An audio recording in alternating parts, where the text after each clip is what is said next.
Hi, sweet souls. Welcome to I'm Awake Now What podcast with your host, Krista Xiomara. I'm so excited to have you guys back for week 6 of the summer series. I am trying something different because I still have not been able to get my audio and visual hooked up correctly on Zoom for the podcast. So I really apologize that the audio for the summer series has not been crisp. I think I only got it right one week. So I appreciate you guys being here with me. And I am recording these episodes in my downstairs office, which is made out of a wood floor that does give some feedback from just acoustic noise. So I appreciate everybody's patience with me and the sound and my dog that's been barking on and off throughout each of the episodes. So thank you for that. I appreciate you guys being here with me. I'm super excited to dive into this week's episode and to talk about all things finding your truth. So I'm going to bring up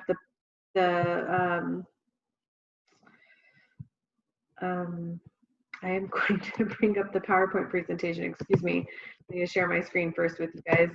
And yeah, let's get into it. I'm super pumped about this week. This is going to be a really great episode. And I appreciate everybody being here with me throughout these 6 weeks. And we've got 2 more weeks left for the show. And it's going to be awesome to have this all in one place. I'm super excited about that. Okay, I'm going to put my little window down at the bottom. So just as a quick reminder, this is the summer series. It's all about releasing religion, inner healing, and coming home to yourself. And it is an 8-week course. It's happening this summer from July 5th to August 23rd, 2020. I'm sorry, I'm a bit tongue-tied tonight, apparently. And week 6, we're just going to be talking primarily about finding your truth and what that means. I'm super excited about it. And then week 7 is about building support systems. And then week 8 is coming home to yourself. Woohoo! And I always like to start off with the intention and purpose and the mission and vision of this summer series. So the purpose and intention is to provide a safe space for individuals to explore, create, and release belief systems. And my mission and vision for this 8-week summer series is to usher in a global expansion of our communities through open dialogue, spirituality, reflection, and inner healing and self-love. And then a quick disclaimer, because we are talking about sensitive subjects and I want you guys to feel supported and safe in this endeavor. So I want to just remind all individuals engaging in and or participating in any portion of this course are encouraged to seek professional help and any other supplemental mental health assistance they might require. The topics covered in this course are sensitive and there is a possibility of becoming triggered. I'm Awake Now What podcast is not responsible for any trauma in court while completing this course. Mental health resources are provided after each weekly course and available on all platforms wherever this podcast is distributed. Okay, just run down of what we usually do here every week in case you're picking this episode up in the middle of, or picking up this series in the middle, depending on the topic that we're covering. This might be the one you want to listen to first. So every week I'm going to pick a curated topic. We're going to do some storytelling. There'll be some reflecting and journaling prompts. I'm going to give you some reading recommendations. I'm going to point you to corresponding podcast episodes that are just in my podcast library. So just quick caveat there, I haven't said that yet, but I'm only referencing you back to podcast episodes from I'm Awake Now What podcast. And there'll be some additional resources depending on each week. And then please email or DM me your thoughts or questions, and I'll provide you that information through the episode. So this week is week 6, and we are finding our truth. And our today's inspired quote, the first one is by Deepak Chopra, and it goes like this: to make the right choices in life, you have to get in touch with your soul. To do this, you need to experience solitude, which most people are afraid of, because in the silence you hear the truth and know the solutions.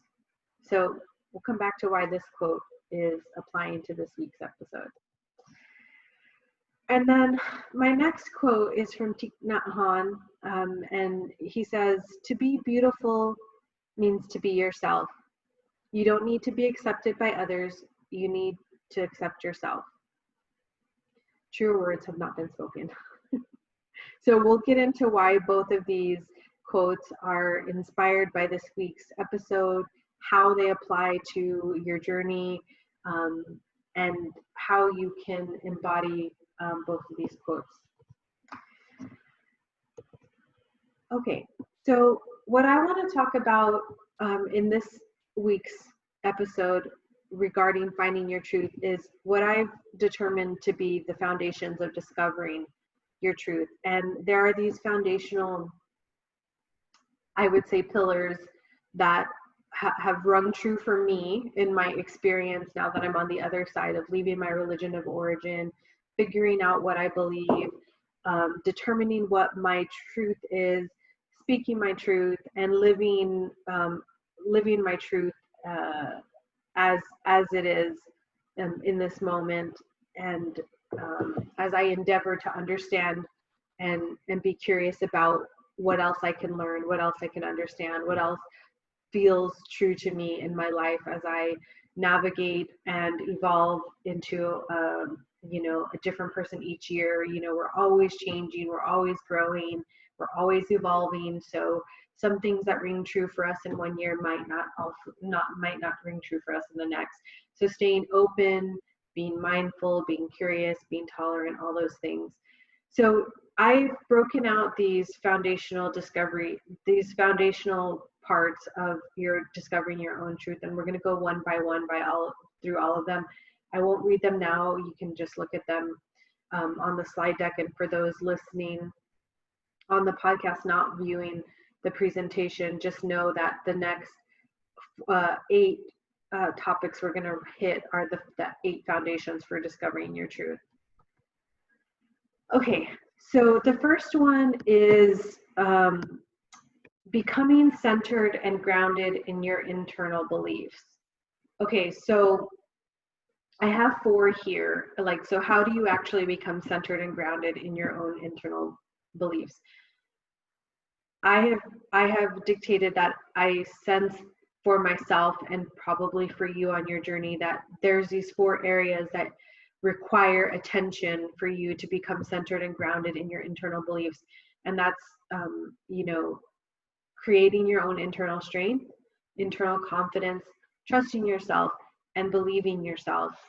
In the first one, which is internal strength, is the reason I'm calling this out is that you are trying out new ideas, and you're trying to build up your internal strength through curiosity, self-inquiry, self-study, so that as you move between your old systems, your old support systems, and your new ones, that you start to feel comfortable in how you're expressing yourself in both of those places.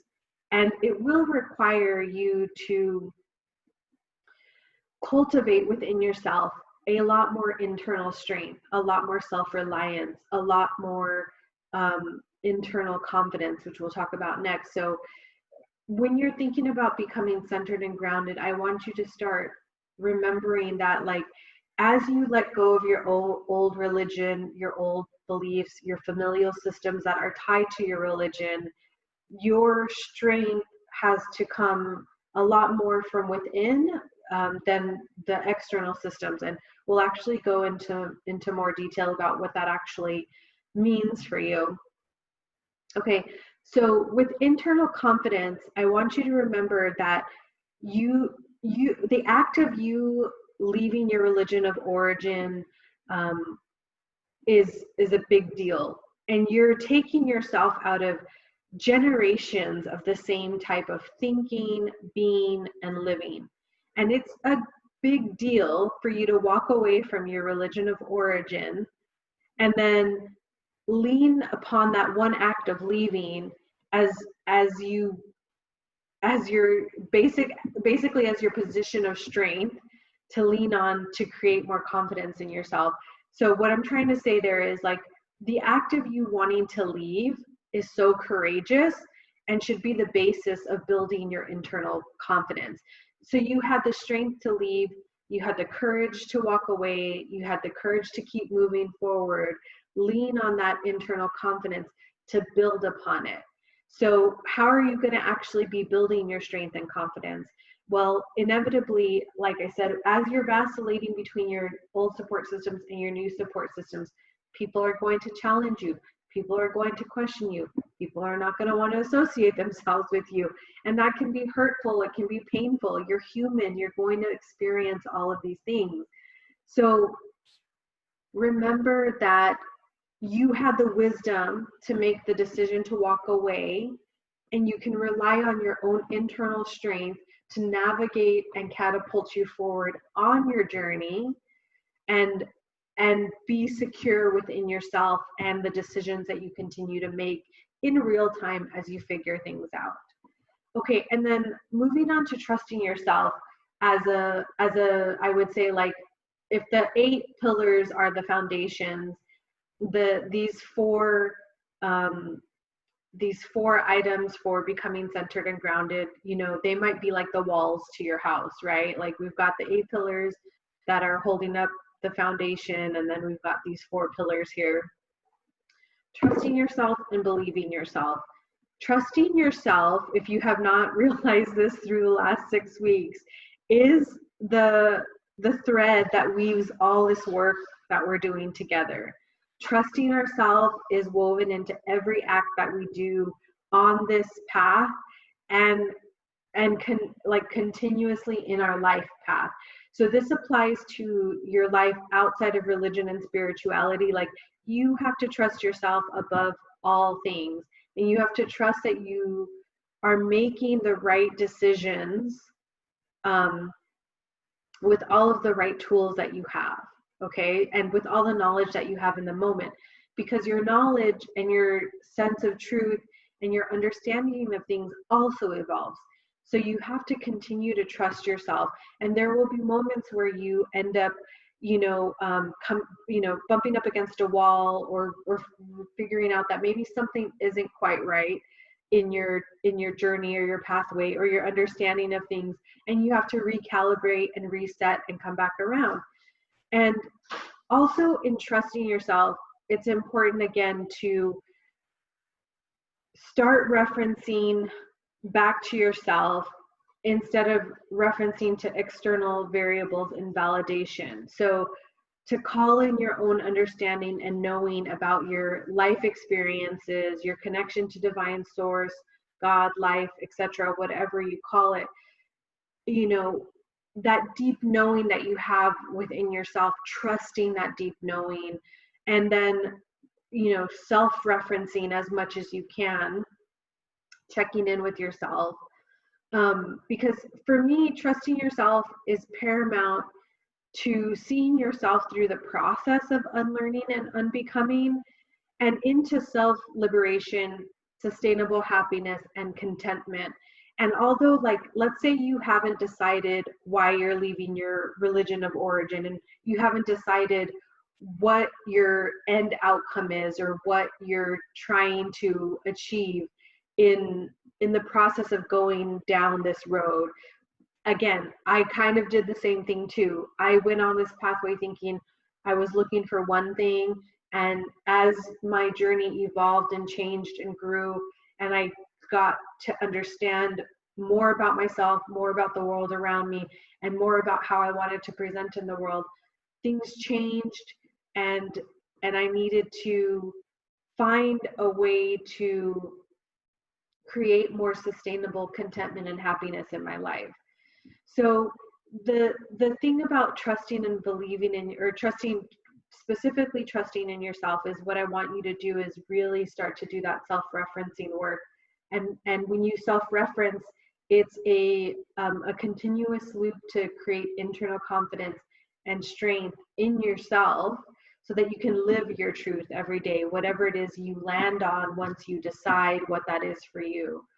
And to be mindful that people will try to dissuade you on your journey. Some people might even decide, like, well, if you left Catholicism, or you left Mormonism, or Judaism or whatever, like, why don't you do this thing, or why don't you join this other path or whatever.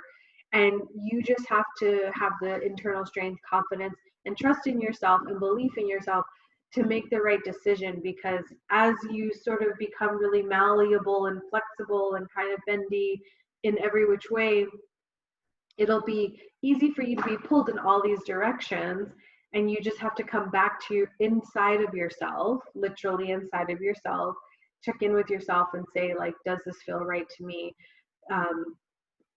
Do I want to go down this pathway of exploration? So be mindful of that when you're trusting yourself. And then I just want to remind you that, like, one of the things too is that if you were raised in a really religious family, in a religious community, there are some communities here in the United States and in other regional areas where religion is the focal point, right? So then you become the black sheep. And I just want to remind you that it's okay to be different. It's like 100% okay, but sometimes it's not easy. So when it gets hard, remember that there are other people out there like you, me, for example, and a lot of the guests who have come to the show, who are there to, like, love and support you through this process, and to reflect to you your own internal strength, your own internal confidence, your own internal trust and belief in yourself, and to show you, like, you can too, me too, we've done it, you can do it. So don't give up on this journey, even if it can sometimes be very difficult. Sometimes the path less traveled truly is, harder, and that's okay. In believing yourself, what I wanted to say about this is that, like, for one, if you're listening to this podcast, thank you for listening to this podcast and consuming it. I adore you already for being here with me. But if you're listening to this podcast, it means that you believe in yourself, and that's so damn beautiful. It means you're curious. It means that you're interested in exploring what your belief is. You're interested in exploring the ideas of other ways of living, being, and thriving in the world. And that's awesome. That's amazing. Like, think about how far you've come that you're even listening to this podcast. If you had been in an organized religion that didn't even believe in spirituality, right? So give yourself a big pat on the back right now. And you have to continue to believe in yourself as you navigate away from the life that you once lived into a self-led life where you rely on yourself more than others, but in a positive interdependent space, right? I'm not saying, like, like, go live on an island and forget about everyone else. That's not it. But the point is that you have to become so secure and so internally strong and confident in yourself and your decisions that you can move fluidly between people without being swayed. Because the problem is that we're trying to unlearn the behaviors of leaving a religion of origin, right? So it's important in religion of origin, we've talked about this already, is, their modality of control comes from the brainwashing, from keeping you numb, from keeping you from questioning and keeping you from challenging things. And so as you navigate and pivot away into this other space, you start to critically think for yourself, and you start to question things and become curious and explore, and all of those things lead you into a place of self-leadership, which is not what you're taught in a religion. So I want you to remember that, like, once you get really solidified in whatever your belief systems are, it's not that you become hard and molded, and you can't interact with other people, or you stay away from certain groups. If anything, you now have the internal strength, and sort of like you've got this buffer built around that. Even if people come to you from different walks of life or want to try to persuade you to believe what they believe, you can accept what their belief system is without taking it on as your own. And that's the work, right? Because you now feel confident and strength filled in what you believe, and you are kind and compassionate and accept other people's beliefs. But you don't have to ingest them as your own. You have to figure out what you believe, and you have to find a way to practice with your own belief systems, however that manifests for you. We'll talk about that a little bit more. And then that interdependence that I'm talking about is being able to come back and engage in the world around you from this really beautiful space of interdependence. And excuse me. The other thing I want to just say here in believing in yourself is that it's important for you to have a lot of compassion for yourself when you make mistakes on your journey towards enlightenment, awakening, coming home to yourself. Whatever words you find for yourself for this specific journey, you have to find compassion for yourself when you make mistakes or you go in the wrong direction, because we all do that, and that's okay. So it's important that you stay the course, you love yourself through it, you have patience and compassion for the mistakes that you might make or the wrong turns you might take. That's totally okay. Just come back to yourself every time. Don't abandon yourself in this process ever, and in any other process, or through relationships or anything. I don't want to get on a tangent, but stay the course and come back to referencing yourself with love, with compassion, with self-forgiveness, all of those things that we need. We need that kindness. We need that inward facing kindness coming back to us constantly, because at any given moment we only have a small set of facts and information in which to make a decision or pivot point. So as you're going down this pathway of understanding what you believe, what your truth is, and all of those things, like, you're making a decision on a static set of facts, and you have to be patient and kind to yourself. I'm going to just say that for forever, the patience and kindness, because it's so necessary and so true, and you guys live it every day, okay? Promise me. Okay, so the second foundational piece here is creating space to explore truth. So just to touch on these, there's literal space, self-discovery, contemplative and reflective practices, checking in with yourself, and group and community inquiries. So when I say creating space to explore the truth, I mean literal space, going out into nature, taking time to reflect, to journal, to talk to God or your spirit guides or your guardian angels. Like, at this point in your journey and in your spiritual life, you're deciding what is actually true for you in all of this, and what feels right to you in terms of communicating with source, God, divinity, all that is, the great light. Like, you're going to have to find a whole new vocabulary if you're not going to stay in your religion of origin, and that's okay too. There are some days too that I still even vacillate on what terminology I want to use to describe God, because to me, even God, the word God, seems too small for the thing that created everything, like the stars, the universe. Like, it just seems too small of a word to describe that. So sometimes you need literal space. You need space from your family, you need space from your friends, from your partners, to figure things out. So I want to give you permission now to take that literal space, to honor this part of your journey that requires you to go into solitude, like Deepak Chopra says, so that you can start listening to what your internal truths are saying to you, and what is referencing back to you. What is that underlying knowing that is deep within your being, that is not tangible, but is always there and always with you, right? And then exploring the truth also means like there's a lot of self-discovery that happens. You know, there's a lot of self-discovery on this journey of finding your truth that you find out about yourself.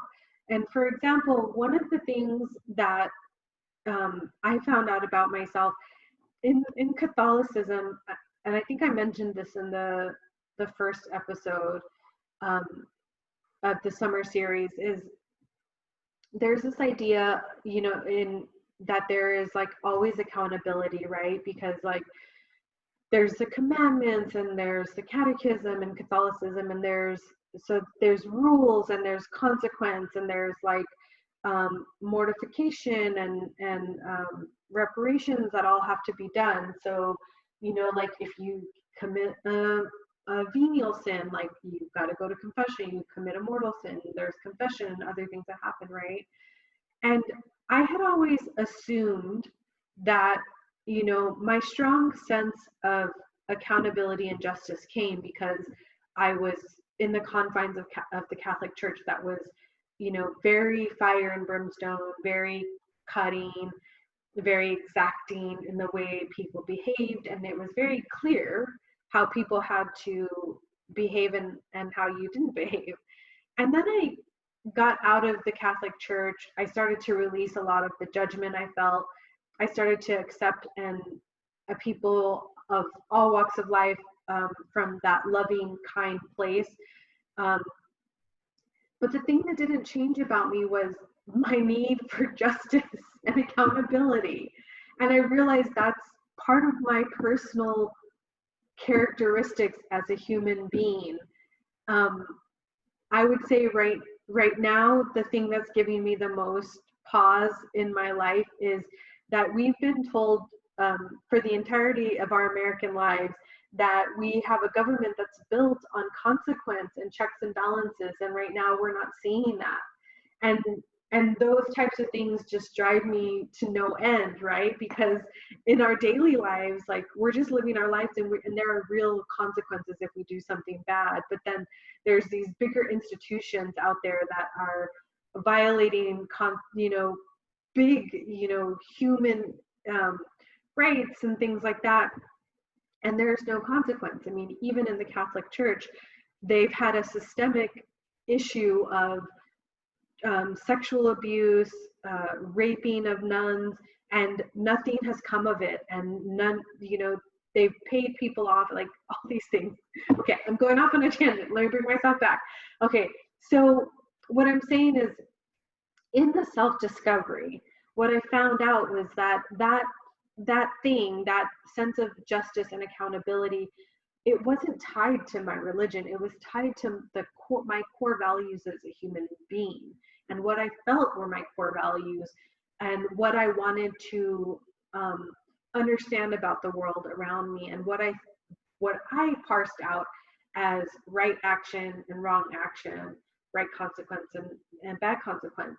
So you go on this, in finding your truth, you start to do these internal inquiries, and you discover things about yourself that help you distill down what are your inner truths. And so self-discovery is such a good thing to do on this journey, whether you're spiritual or not. Contemplative and reflective practices, this is so good because as you're learning and exploring, and if you're like me, I am a very curious person. So I read everything I could get my hands on. I met tons of people. I traveled the world. I tried to understand. I tried to unlearn everything I had learned. I tried to face all of my fears. I tried to inoculate myself with new experiences of cultures and people, because I had been so sheltered and I had been made to fear so many things in life that I had to like force myself into the world, to experience the world naked and without any supervision from anyone else. And in that process, I had to contemplate and reflect constantly what I was experiencing, what I was learning, what I knew as truth and what I didn't know as truth. And so the contemplative and reflective processes, you know, happen tangibly or intangibly. It can be just a moment of you sitting there and really discerning for yourself what it is that you're experiencing and matching it up with what your internal wisdom is telling you, what your internal guidance system is saying. And it's also writing down or audio journaling or talking to somebody about your experience and checking in with them, people that you trust, checking for understanding and checking back as reference point.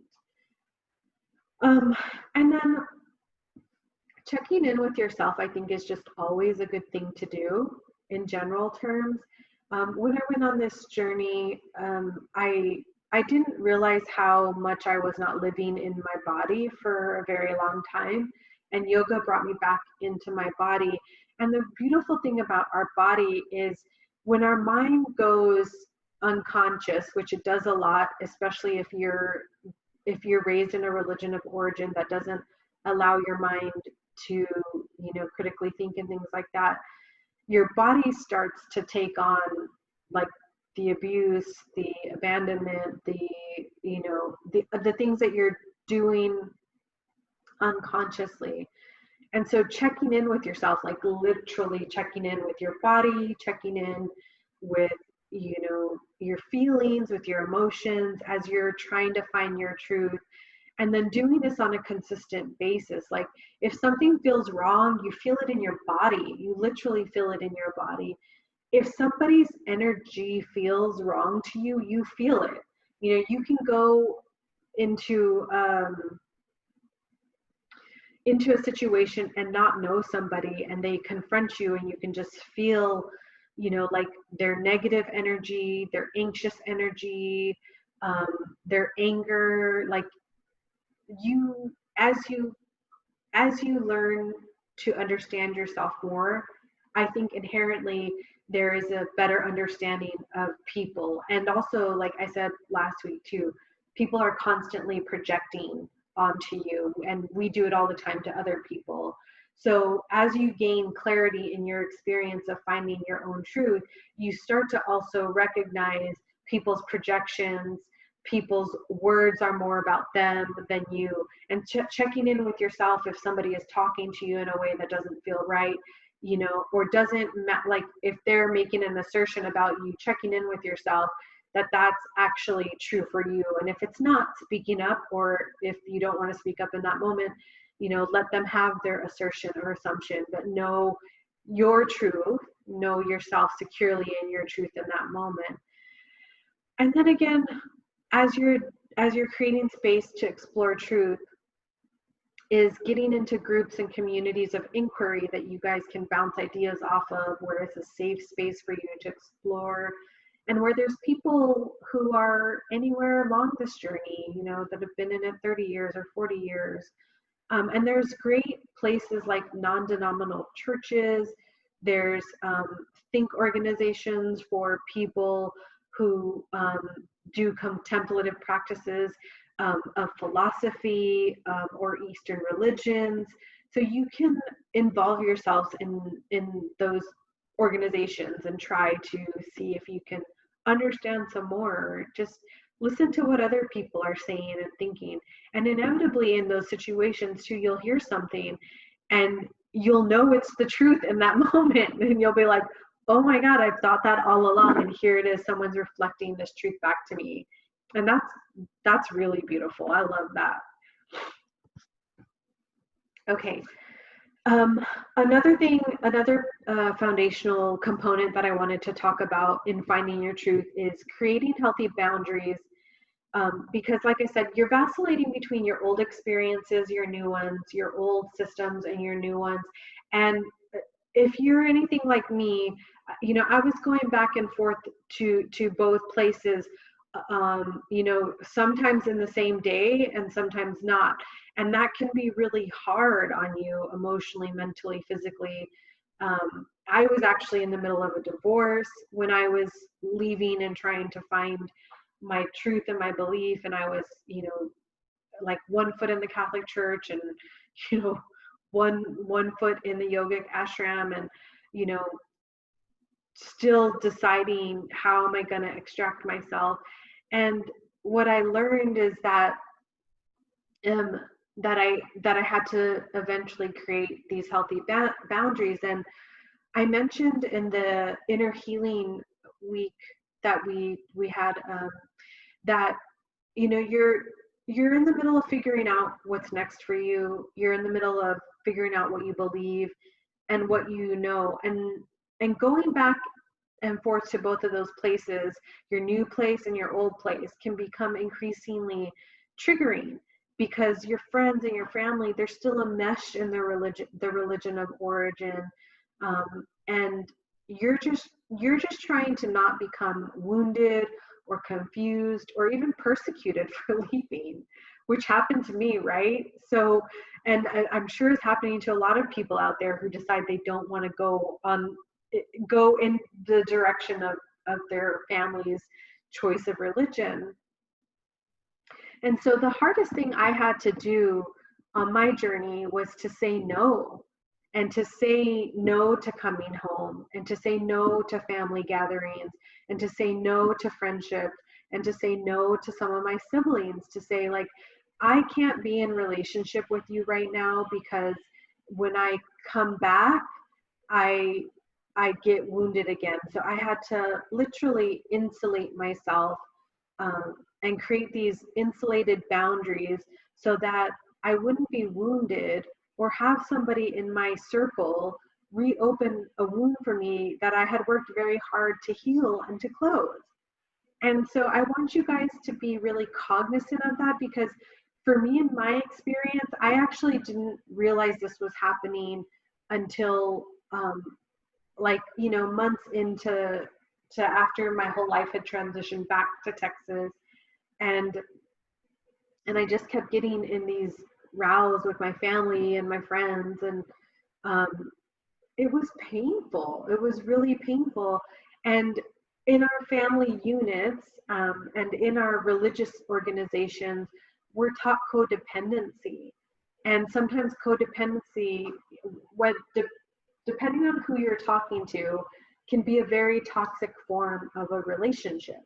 And so for me, I realized that I had to choose myself. I had to not abandon myself. And I had to make the hard decision to say, like, Mom and Dad, I'm not going to come home for a year. Or Mom and Dad, I can't talk to you every day.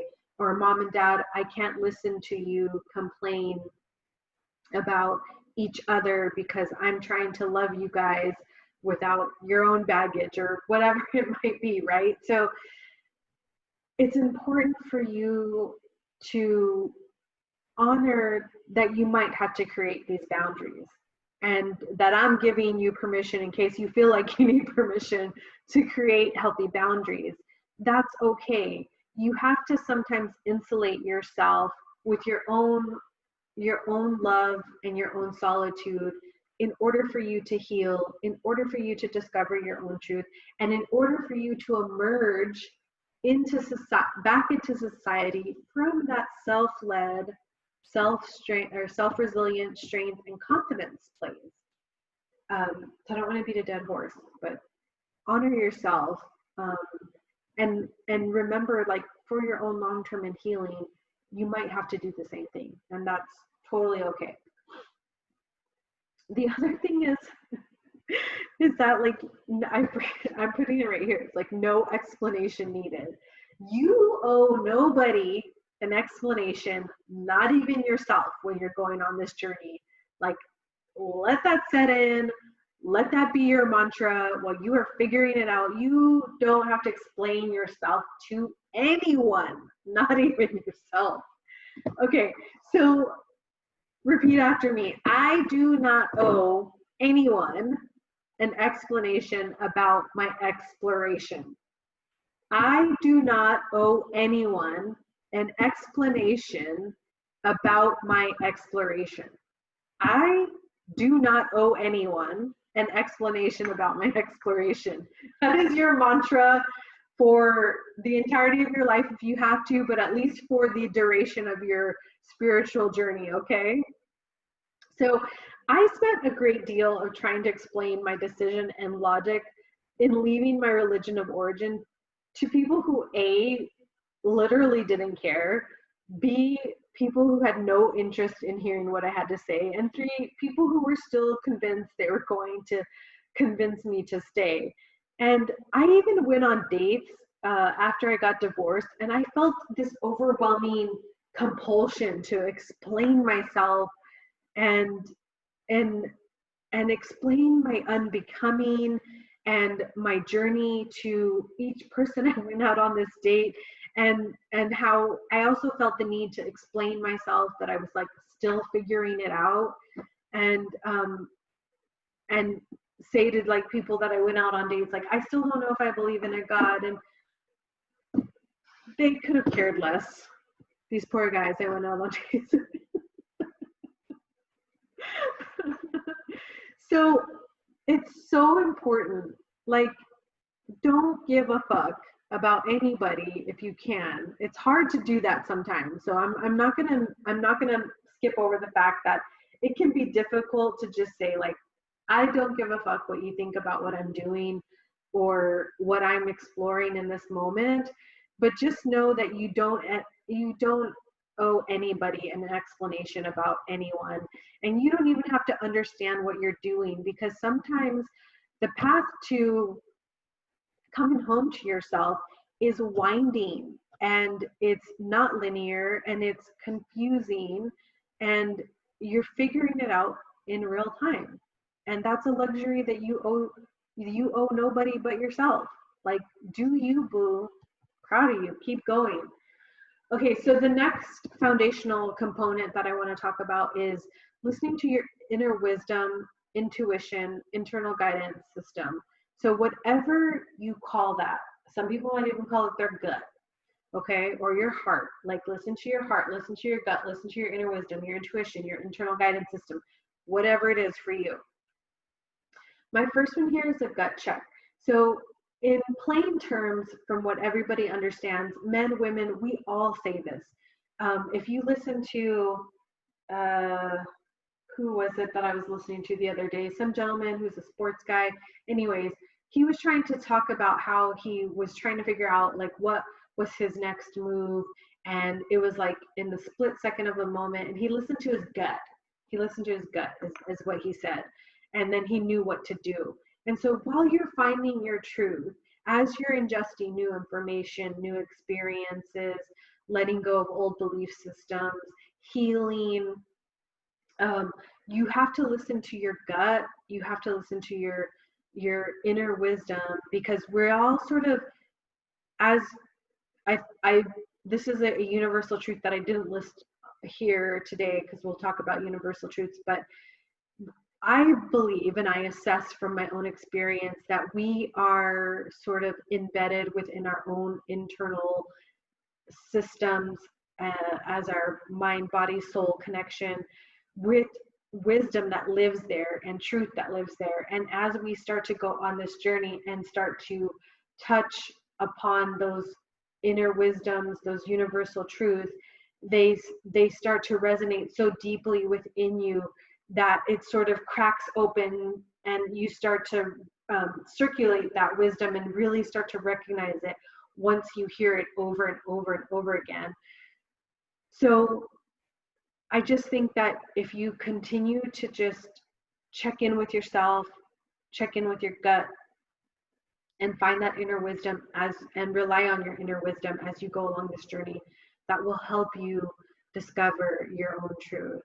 And then there's something really interesting, I think, that's happened in my life for sure as I've gone on this journey, is there's a great deal of synchronicities that happen on my journey. Like, the right people find me, the right tools find their way to me, the right experiences find their way, that create this like alchemy of a life that allows you to process everything that you've experienced and turn it into something fruitful and productive. And so be cognizant of synchronicities, and it might be, a phone call at the right time, the right partner giving you the experiences that you need to heal, meeting somebody from a different religion that has experienced the same thing that you have that requires healing. And together you guys learn how to heal each other and reflect that healing back to each other. It could be a right job opportunity where you get to really build on your own internal strength by becoming a leader, by becoming somebody who is self-led and teaches other people to self-lead. All of those synchronicities, they all come back to creating a space where you are in your wholeness as a human being, and that's beautiful. And one thing that's really important with the synchronicities is that, and you can check in with yourself if you feel this, but for me, my religious experience, there was a separation of sorts. You know, I talked about the puzzle piece, right? And for me, one of the things that was really troubling in my religious experience was this idea of, you know, like there was like holy Krista, and then there was like, you know, Krista at home and Krista with her family.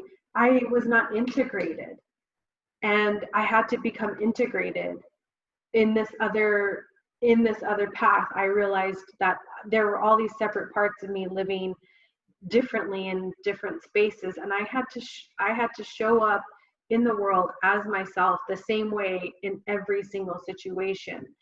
And my life brought me, as soon as I went on this pathway, it brought me the right synchronicities and experiences I needed in work, in my romantic partnerships, in my friendships, and in my spiritual experience, that helped me integrate all those different parts, all those different versions of Krista into one whole Krista. So I want you to also remember that, like, when you're going on this pathway of spirituality, the point is to be yourself in every place that you show up in. That's part and parcel of this work. And that you can be your spiritual self, and you don't necessarily have to verbalize or vocalize that in your work life if you're not comfortable doing that, but you still show up with those core values in your work life and fully integrated and living from that self-led space. And you can lean on those synchronicities to help you integrate yourself, and that's a beautiful, beautiful experience. Okay, the other thing I wanted to talk about in listening to your inner wisdom, intuition, and internal guidance systems is, in the spiritual community, there's these things that people call intuition, and they can be brain downloads or intuitive hits. And I can tell you that one thing I have been practicing for a few years now is, my intuition did used to be very strong when I was young, and I think it was because I was more connected to source, and I wasn't so aware of the world around me, or clouded by what society was telling me to be and what my religion was telling me to be and my family. There was just all these clouds just kind of in my brain, sort of blocking my own intuition. As I've gone on this journey, I've found a way to start to listen to my intuition. And the way I'm going to describe it is the way a lot of people describe it. So I can't take credit for this definition or this explanation, but I'll explain how it manifests for me. Is like, throughout our day, you know, we're in conversation with ourselves in our mind all day, right? We're talking, you know, you wake up and you're like, oh, I got to do this, that, and the other. Well, and then you're working and you're thinking about things, and you're going on, and sometimes you daydream and images come in your mind and you think about certain things, and that's everybody's mind all day long, right? There are moments where we start to feel anxiety and we start to imagine like really bad things happening, or we start to worry about certain things. But then they'll just very randomly, when you're least expecting it, a thought, an image, a feeling, I would say a gentle nudge will be pushed into your consciousness. And your consciousness could be in your mind, in your soul, in your heart, in your gut, in your heart chakra, in your kidneys, wherever you feel it. And you know that it's external. It's not that internal dialogue. It's not something that you've self-created. And some people talk about, this happening when they're driving and something says to them, turn now, or turn left, or turn right.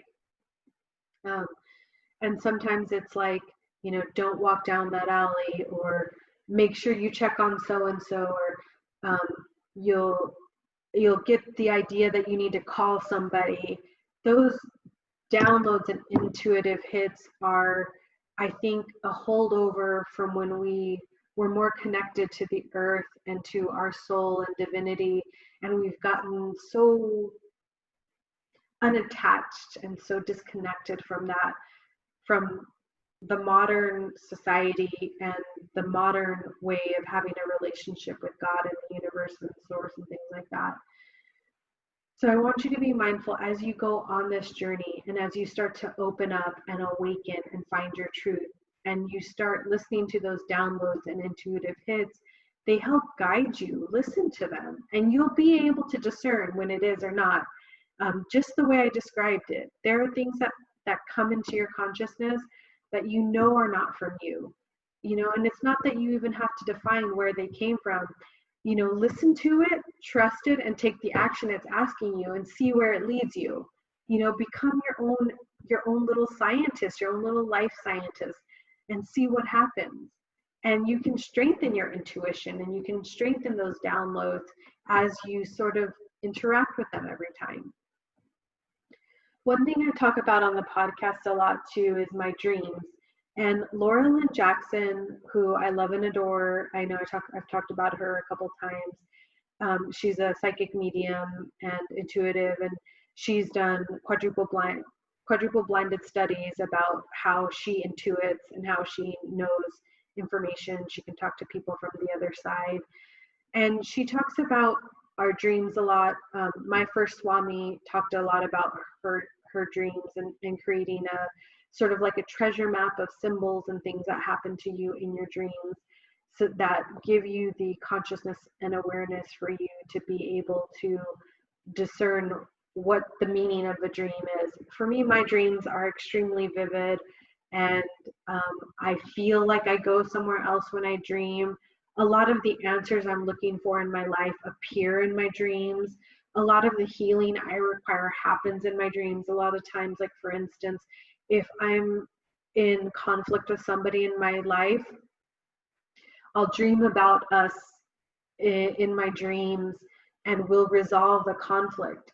And in that moment, I feel released from the conflict and forgiving, and being able to reapproach them in my real life.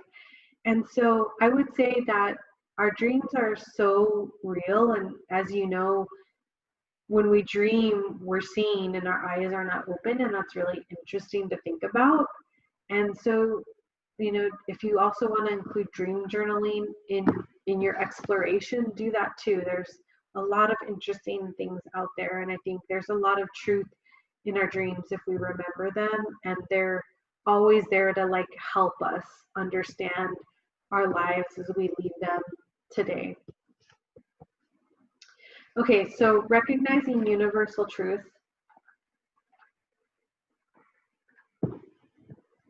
These are just a handful that I've gathered as a roadmap for you.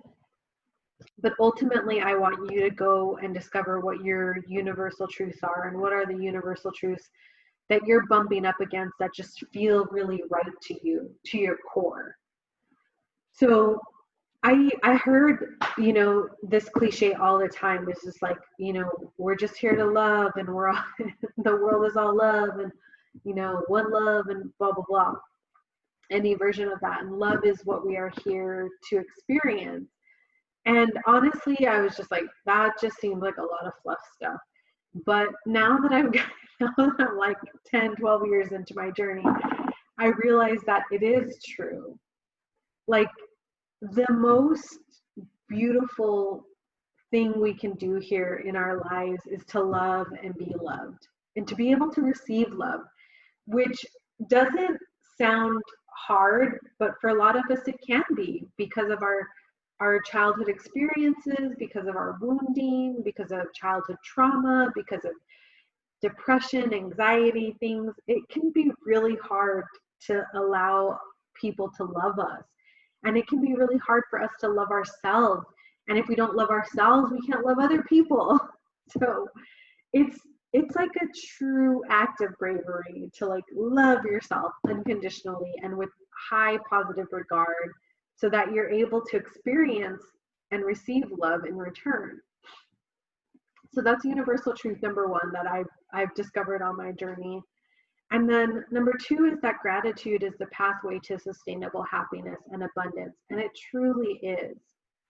The thing that, you know, gratitude gets thrown around a lot, but it is a truly transformative modality in which to live your life.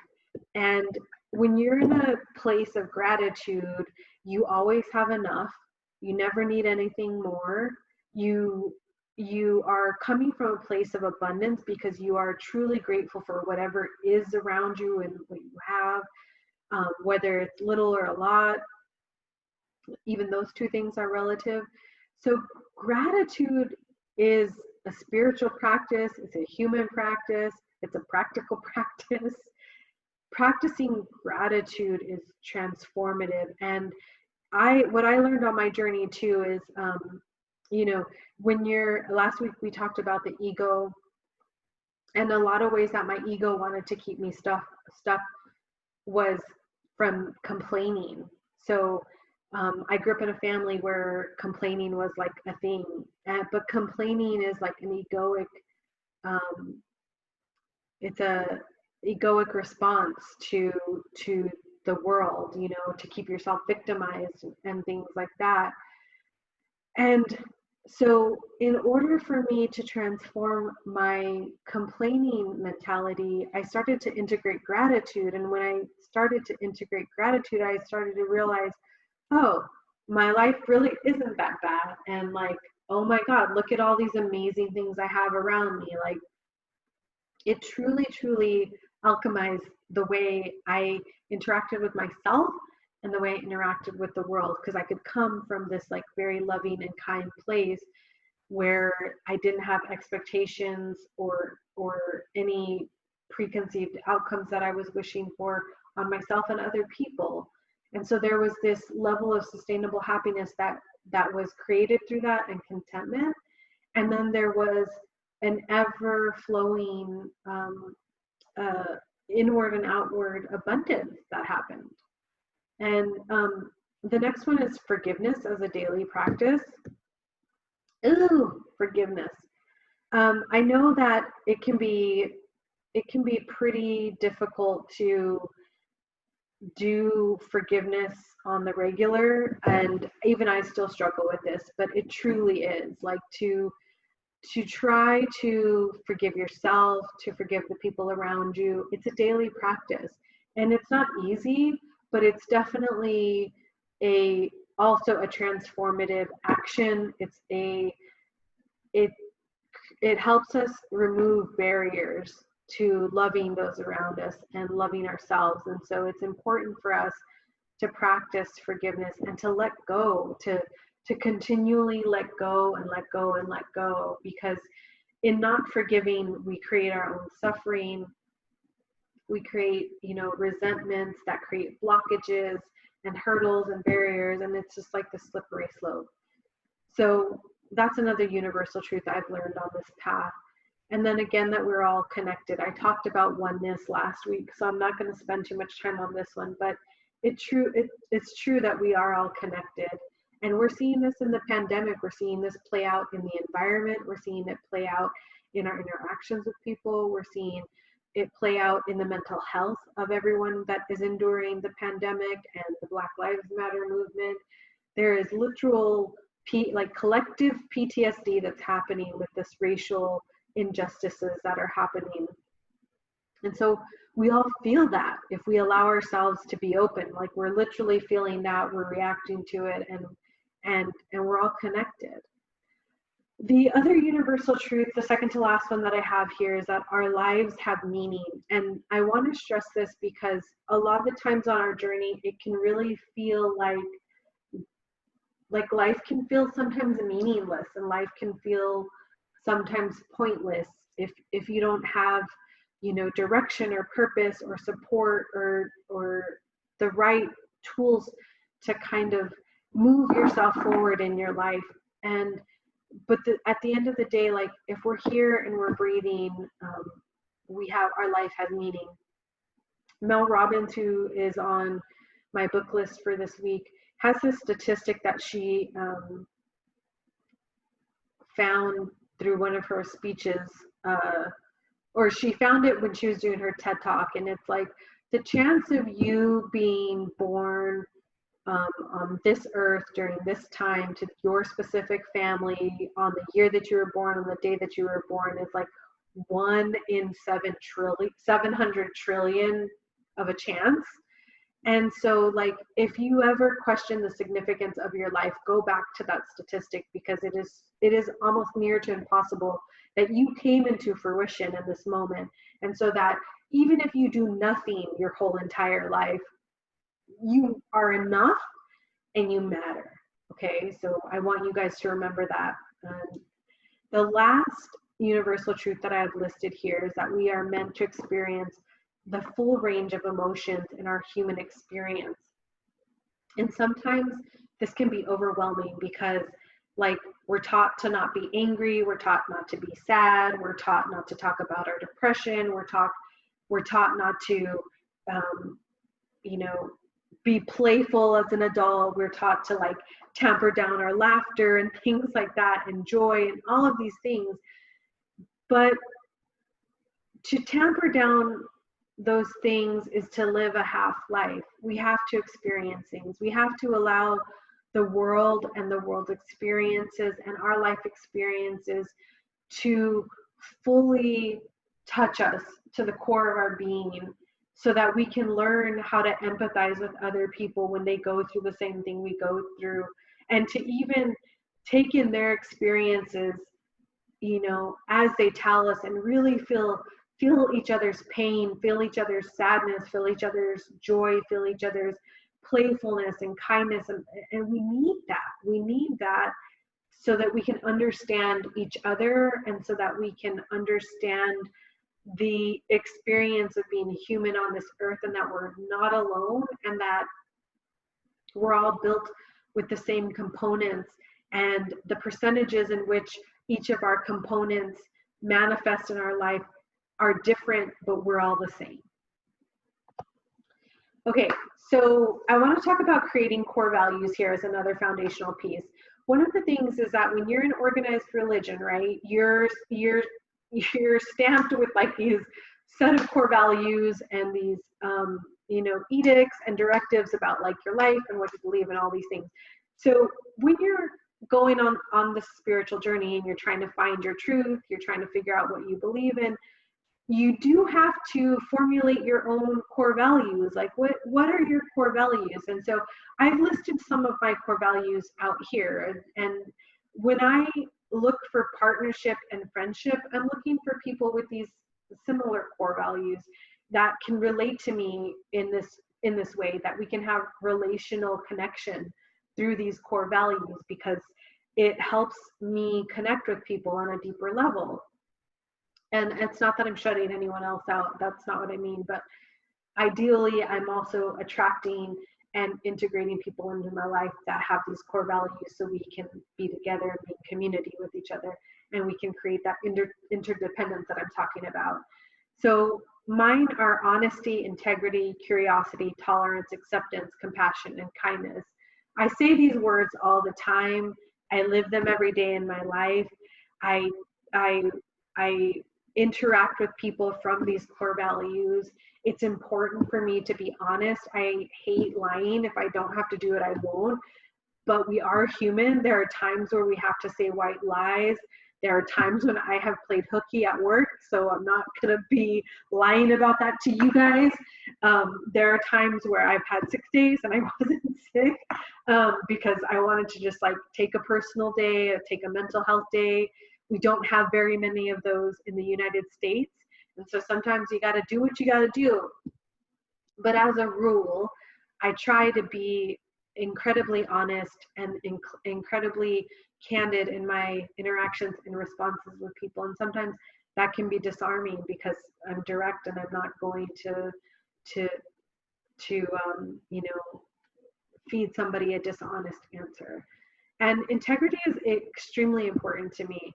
I have a really strong sense of integrity, and I try to do the right thing all the time. And the right thing to me is usually very obvious in any situation. And I think we all know what the right thing to do is in certain situations.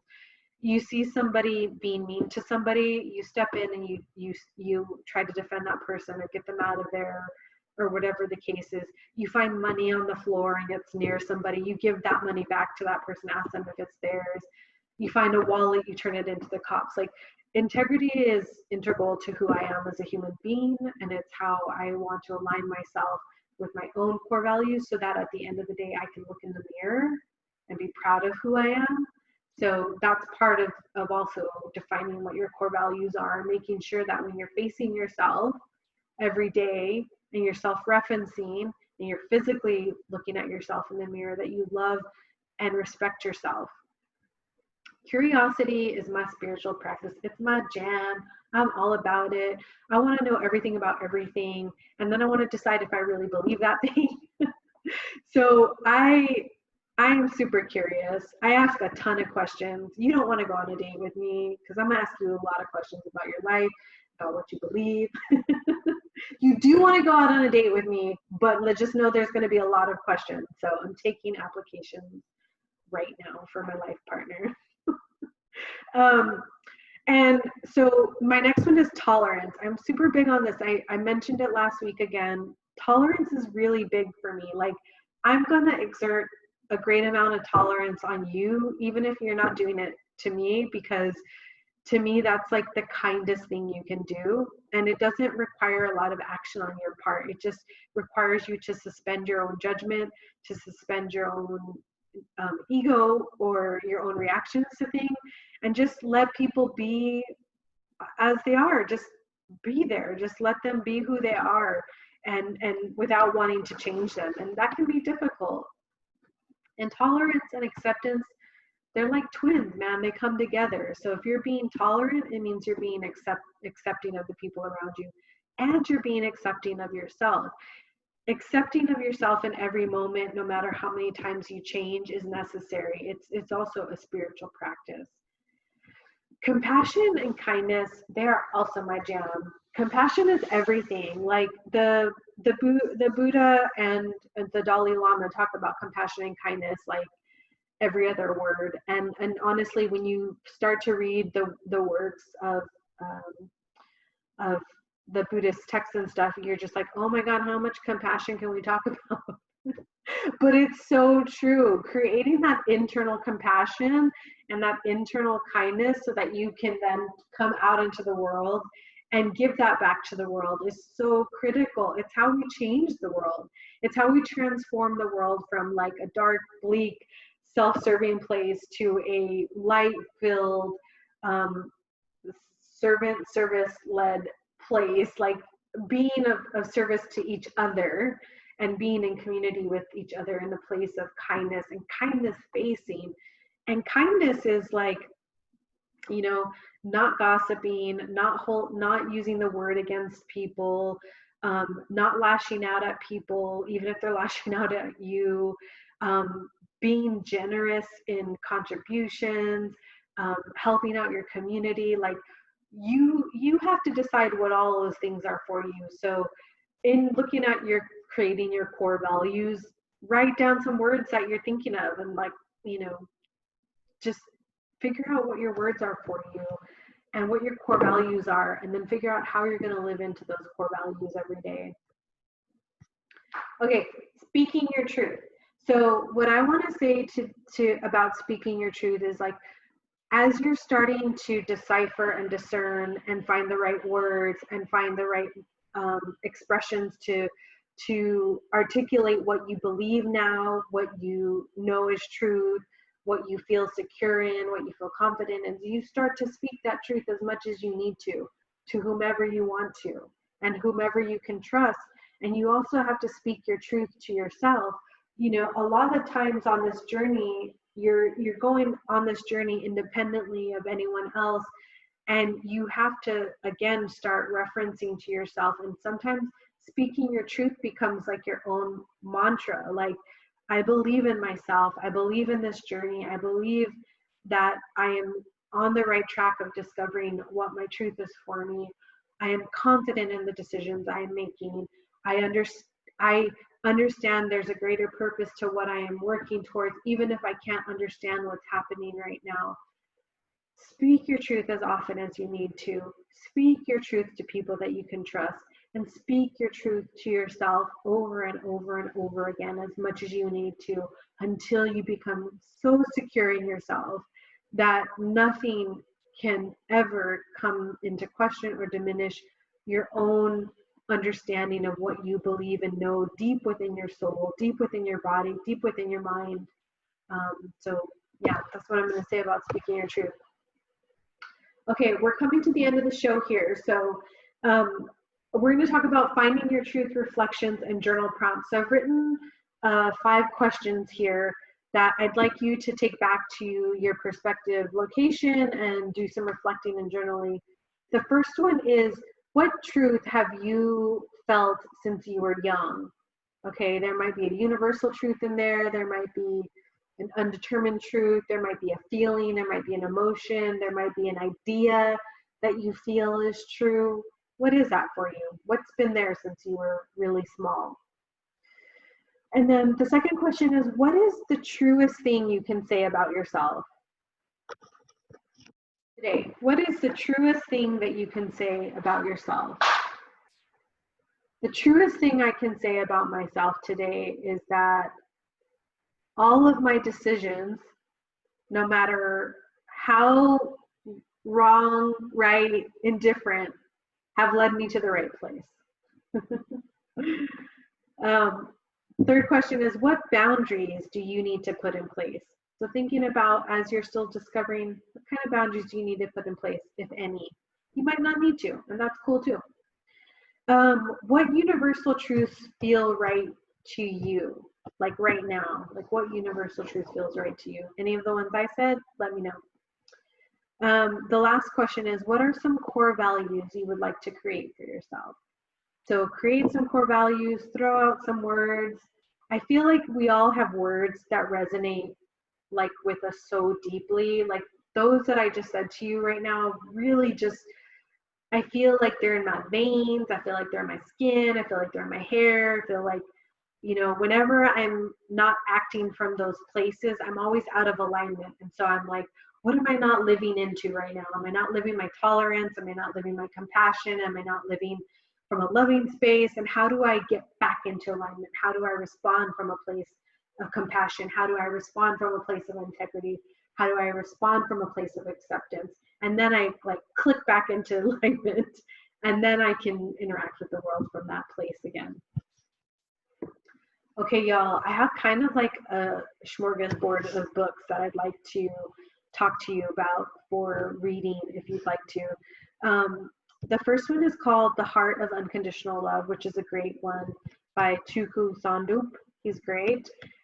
Michelle Obama wrote this really beautiful book called Becoming. I'm sure you've heard of it. It's like hit the New York Times bestseller. But it's also her internal journey of coming home to herself, which is like freaking awesome. And I'm so glad she's like so high profile and she wrote this book that is essentially the same journey that we're talking about together today, is the same thing that she went through. And it's really lovely to hear her express her own journey in becoming, which I love. The Book of Forgiving by Desmond Tutu and his son. Really great book if you're struggling with forgiveness. And The 5-Second Rule from Mel Robbins is a great book for you to pick up if you want to start changing the habits and rewiring your brain. Like we've done all this work for the last 6 weeks, and you may be starting to change and feel different, or you want to integrate new habits, but you don't know how to do it. Her 5-second rule is like, 1, a super fast to read, 2, highly motivating, enthusiastic. I love this book. Go read it. It's amazing. Gabby Bernstein, who's kind of like a spiritual guru at this time, she wrote a book called The Universe Has Your Back. It's really awesome. She even has like little tarot cards that go around along with it. She has like courses that you can take. You could get just wholly immersed in just this book and all the things she has in relationship to it. Gretchen Rubin, whom I met once, and she's so sweet and awesome, wrote this book called The Happiness Project. She also has multiple other books, but she too also has the modality of practices and courses and things you can do on creating more happiness in your life. The Dalai Lama also wrote a book called The Art of Happiness. He's on here. He's my boo. Read anything that he writes. Dan Harris, who is an ABC News anchor, he's so awesome. He has his own podcast. It's called the same thing as his book. It's called 10% Happier, and he talks about how meditation changed his life, and I'll just say that, and it's a good book. You Are a Badass. As you're building, by Jen Sincero, as you're building your self-confidence, your inner strength, your inner wisdom, your inner guidance system, like, read this book, because she gives you great tools for how to build all of those things and create that self-confidence that you need to really stand firmly on your feet in the world and know that you're going to be all right. For the dreams, I put my Swami Radha on here. She has this great book called Realities of the Dreaming Mind. You can also dive into any Jungonian books on dreams, because he did a lot of work in his time with those. It's a really great one. And then Me, 5 Years From Now by Sri Bakovsky. I'm probably not saying that right. She was awesome too. This could give you like a game plan for the next 5 years as you work through your life, and as you work through this whole evolution of yourself, this new iteration of who you are. So yeah, check her book out. And then the podcast recommendations for this week are these. I'm not going to call them out, but please check them all out. They do all deal with finding your own truth and starting to create that internal confidence. Debbie Roth's episode deals with forgiveness, self-forgiveness. That's a really great one. David Richards talks about being a lifelong Marine and realizing that he wants to be a yogi, and he's actually a writer. He's a really beautiful writer. He's written a couple books. And so, yeah, go listen to all those podcast episodes. And then again, the resources for today, I'll just leave these up here for a second. And yeah, that's it, guys. Thank you for doing this with me. Thank you for being here with me this week. Thank you for letting me be in your life, and thank you for letting me take you along this journey. I am honored, and I am so grateful that I get to share this moment with you. And I will see you guys next week for week 7, then week 8, and then season 6. That's going to be amazing. I'm starting to record my episodes for season 6, and I can't wait for you guys to hear all the new podcast guests, and it's going to be amazing, guys. I love you guys. Have a wonderful, wonderful week, and be gentle with yourselves.